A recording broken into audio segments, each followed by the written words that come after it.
right, let's prepare ourselves. If you put your hand over your eyes, I open my eyes to see the spiritual truth today. And now over your ears, I open my ears to hear the spiritual truth today. And now you put your hand over your heart. And then just extend your arms. I open my heart to receive the spiritual truth today. The spiritual truth that I'm working with today is that we already live in an expanded universe. The universe is already expanded. Our work is to expand our consciousness so that we can see what is available to us already in this expanded universe. Some of us need to catch up with what's available to us. Some of us are keeping up, and others of us, by virtue of our commitment to the metaphysical, by virtue of our commitment to God, to Allah, to Elohim, to that which is infinite intelligence, by virtue of our awareness and our strong commitment to that, we're already the leaders in this consciousness movement, this next evolution. We're in a next evolutionary step right now, you and I. Things are changing, and we need to be able to change with it. Just like when we were the sponge and we had to change to the fish, and then we had to change to the primate, and then we had to change to the human being. Those are all evolutionary steps. And with each of those steps, we had to do something to change in order to live, in order to thrive. And so it is right now. We need to be aware that there is an evolutionary change about, and we need to notice it, recognize it, and then begin to embrace a new way of being, a new way of thinking, a new way of being in consciousness, in oneness with that which is changing. And I've got some help for us. And that help is from a book called The Seat of the Soul by a man named Gary Zukav. He used to be a Green Beret, and then he became a soul seeker. He's a Harvard professor. Very interesting guy. And unbelievably to me, 25 years ago, this book hit the stands. Doesn't that seem, it just seems like yesterday to me that it came out. Then, at that time, Oprah Winfrey read this book, and she said it changed her life. And so she called up Gary Zukav. She found his number in the phone book. He was living up in Mount Shasta. And she said to him, "This book changed my life. I'm Oprah Winfrey. This book changed my life." And he said, "Who?" She said, "I have a talk show." She said, He said, "What's that?" See, he was one of those guys who lived in Mount Shasta and, communed with whatevers and didn't have a television set. And so he wasn't really aware of who she was, but he came quickly aware because she made him a national name on the circuit and a millionaire, and got the word out about this important work that he was doing. Well, 25 years later, he re-released it with some questions in the back that people can work with, like workbook style, and 2 new forewords. One foreword from Oprah Winfrey herself, which is beautiful, and another very beautiful foreword by Maya Angelou, the late and great Maya Angelou, who just passed this week. So it's really, if you have the book, we want you to get it out and follow along in this series. But you might want to get this book too, just for those 2 forewords. It's really quite beautiful. The premise of the book is this: we are moving into our next evolutionary stage, and part of that is that we're going to stop living from external power to a more authentic power. That's the next evolutionary step. We're going to stop living from external power to a more authentic power. And in order for us to do that, we have to stop accepting the false notion that that which evolves is the survival of the fittest. We have to stop that notion. And we have a lot of evidence that the survival of the fittest, and we've been taught that in school, and we know that, and we see it all around us, that when one animal takes dominance over another animal, it lives longer. When one human being takes dominance over another human being, it lives longer. When one country takes dominance over another country, it lives longer. We have a lot of evidence about that. We have evidence in the Ukraine right now. We have evidence in racism and homophobia right now. We have that kind of thinking going on, that external power is going to continue to work on the planet. We have a great example when Congress was assembling clergy to deal with the issue of abortion. They assembled an all-male clergy panel to come and testify about abortion. See, we can see how this kind of thinking works, where the survival of the fittest is the most powerful.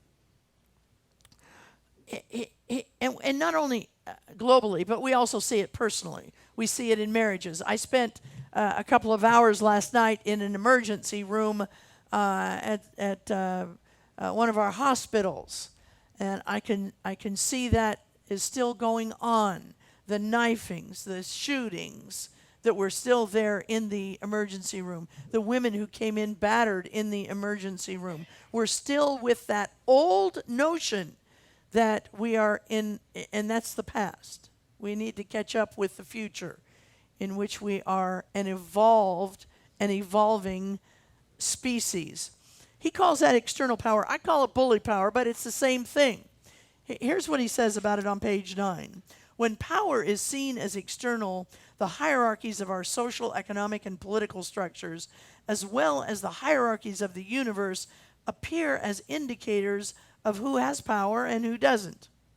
Those at the top appear to have the most power, and therefore to be the most valuable, and there are others who are the least valuable. Those at the bottom appear to be the least powerful, and therefore the least valuable and most vulnerable. From this perception, the general is more valuable than the private. The executive is more valuable than the chauffeur. The doctor is more valuable than the receptionist. The parent is more valuable than the child. The divine is more valuable than the worshiper. We fear to transgress our parents, our bosses, and our God. All perceptions of lesser and greater personal value result from the perception of power as external.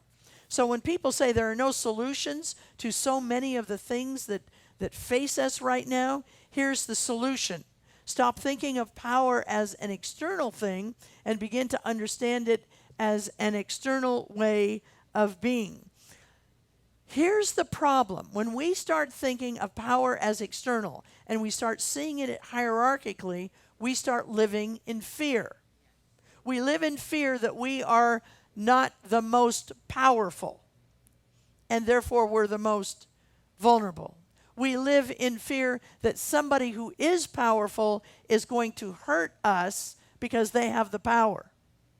If we are powerful, we live in fear that we're going to fall off the stump and not have the power anymore. When we live in fear, you cannot access authentic power. So let me say that again because it's very important. When we live in fear of somebody else's power or losing our own power, you cannot live in authentic power.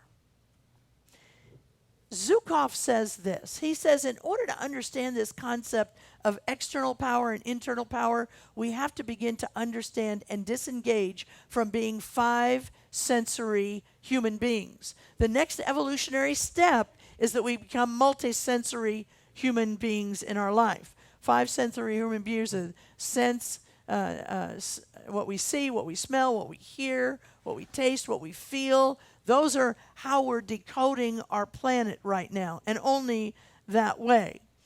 Now, he says that's not bad. We need to know that. That tells us what works and what doesn't work when we decode our life through the five senses. But it's limited. See? And it's something else. See, when we decode from the five senses, we can see that rage kills. We can see that kindness nurtures.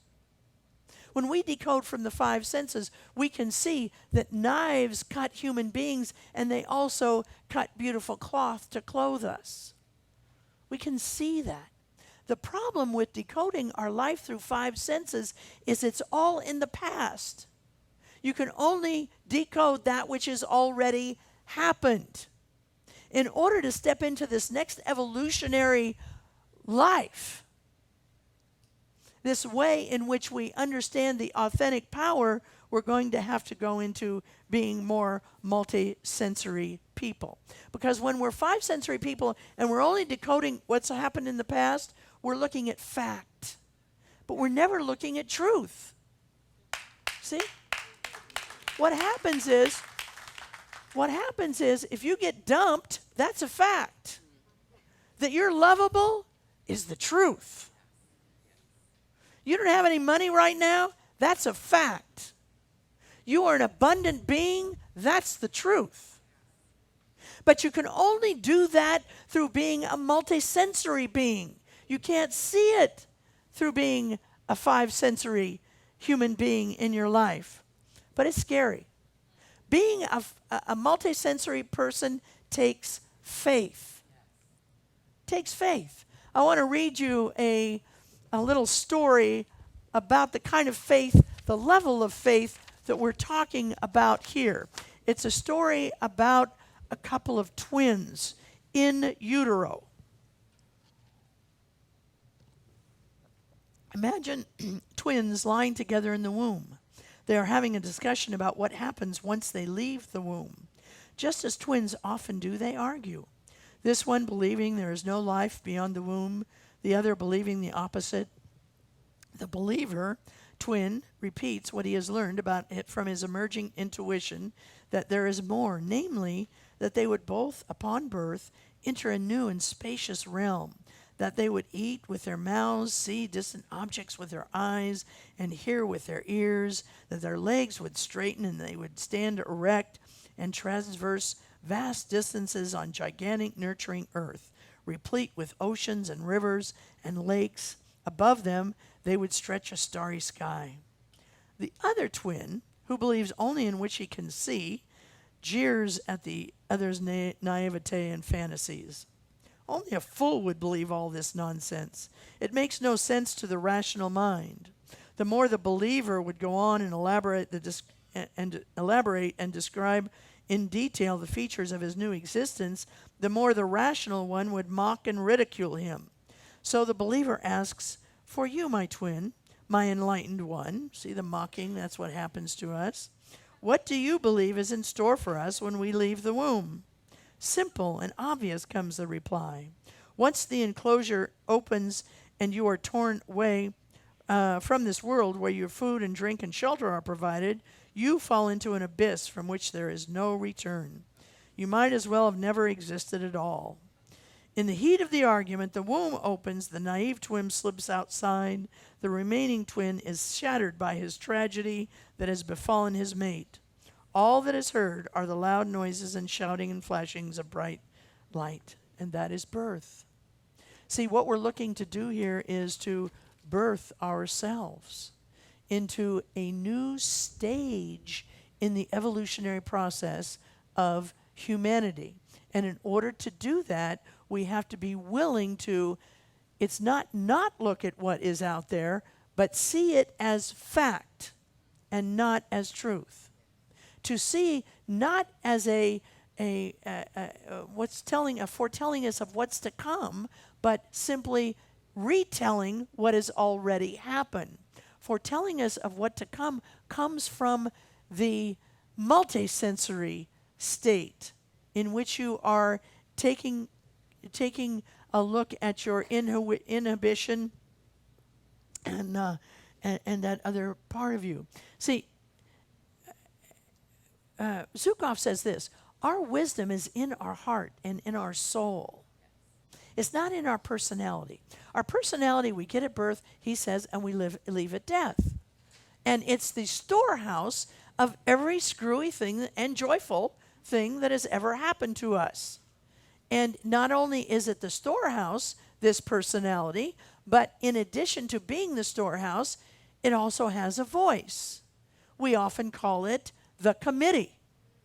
The committee is the voice of the personality. It is not the voice of the soul. So when you hear things like, why did I do that? Whatever made me say that? What's happening is you are accessing your personality, but you are not accessing your soul in your life. Our work is to begin to develop this multisensory way. And the way to develop it is to develop your hunches. Develop your that sense of, oh, it doesn't make sense to my five senses. It's not factually right, but my gut tells me it's right. Do you ever meet anybody who just creeped you out? And they weren't doing anything wrong, but they creeped you out. Your soul is trying to infuse your personality with some information for you there. Have you ever had a calling to just go somewhere? You had to go. You don't know why you had to go there. Maybe it was a hike, maybe it was a drive, maybe it was a show, maybe it was a play, maybe it was a musical event. You had to go. You don't know why you had to go. You had to go. What's happening is your soul is telling you, go, go. There's something there for you. And I want you to know that. And I'm helping you to infuse your personality with this information. Now, as always, I like to talk to my sisters and brothers in recovery. So the rest of you talk amongst yourself quietly. Because it's important that no soul is telling a debtor to go to Reno this afternoon, okay? So it's not happening. So those of us in recovery, we know that what we have to do is check with our sponsor or some practitioner and somebody and say, I'm getting this hunch and I can't let it go. And I can't let it go. See, I've had those hunches. I can't let them go, okay? So we want to make sure that we're checking in with somebody who's knowledgeable about this. But here's what Zukav says that's so important and why I want to do a little series on this. And that is this. The conflict in your life is in direct proportion to the distance between your soul and your personality. Now, it doesn't say your personality is bad, but remember, it's the warehouse of everything that's ever happened to you. Your soul is the warehouse of everything that God wants to give you right now. So what we want to do is bring them closer together, and that's what this book is about doing. So I hope you'll join me this, I don't know, maybe next week will be the end of it. Maybe it'll be 2 or 3 weeks. I never know until I pray and read and pray some more and type. So that's it. That's it. Let's take this message into prayer. Knowing that we are in the heart and the mind and the Most High God. The one that heals all, the one that loves all, the one that shelters all. That one presence. That presence that births a Maya Angelou and gives her to us for so long, so beautifully long, that birthed each and every one of us in this room to bring forth that which is in our soul. I give thanks. I release this word into the law, and together we say, and so it is.